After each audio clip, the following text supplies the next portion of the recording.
Good morning DXN family. एक बहुत ही प्यारा सा घर था। उनमें एक बुजुर्ग आदमी रहते थे। उन बुजुर्ग आदमी के आँखों में कुछ प्रॉब्लम था। एक दिन उसके घर में एक डॉक्टर आया और उन डॉक्टर ने उन बुजुर्ग आदमी से कहा कि आप अपने आँखों की ऑपरेशन करा लें।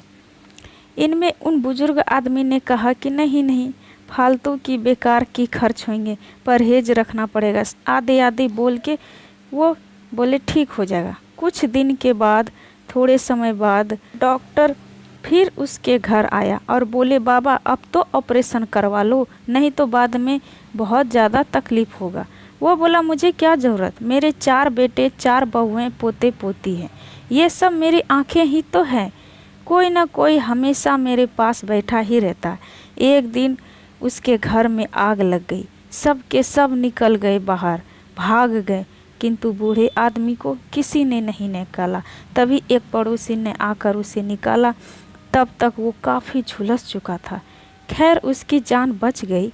बूढ़ा आदमी सोचने लगा कि अगर आज अपनी आंखें होती तो कितना अच्छा होता। काश उस डॉक्टर की बात मान ली होती तो आज ये नौबत नहीं आती। माय डियर फ्रेंड्स, वो डॉक्टर कोई और नहीं, गुरु था, जो उस बूढ़े व्यक्ति को चेताने आए थे। सेम हम लोग के लाइफ में भी ऐसा ही प्रोसेस होता है कि जब भी हमारे जीवन में कुछ होने वाली होती है तो गुरु किसी न किसी रूप में हमें आते हैं समझाने के लिए या फिर कोई संकेत देते हैं, किंतु आदमी मानता कहाँ है। उसे तो अपने रिश्तेदारों पर, दोस्तों पर, पैसों पर घमंड होता है, जबकि आदमी को स्वयं पर आत्मनिर्भर होना चाहिए। शरीर से भी किसी की सेवा की ज़रूरत ना पड़े और पैसे के लिए भी किसी के आगे हाथ ना फैलाना पड़े। जीवन के अंतिम भाग तक स्वयं अपने आप पर निर्भर रहे। बट करें क्या? सोचने से कोई प्रॉब्लम का सल्यूशन निकलता है क्या? नहीं ना। तो हमें ढूंढनी पड़ेगी एक ऐसी अपॉर्चुनिटी की, एक ऐसे सिस्टम की जिसमें हमें ना ही किसी की हेल्प की ज़रूरत है, ना ही स्वास्थ्य के लिए किसी के हेल्प की ज़रूरत है, और ना ही मुझे किसी की सहारे की ज़रूरत है।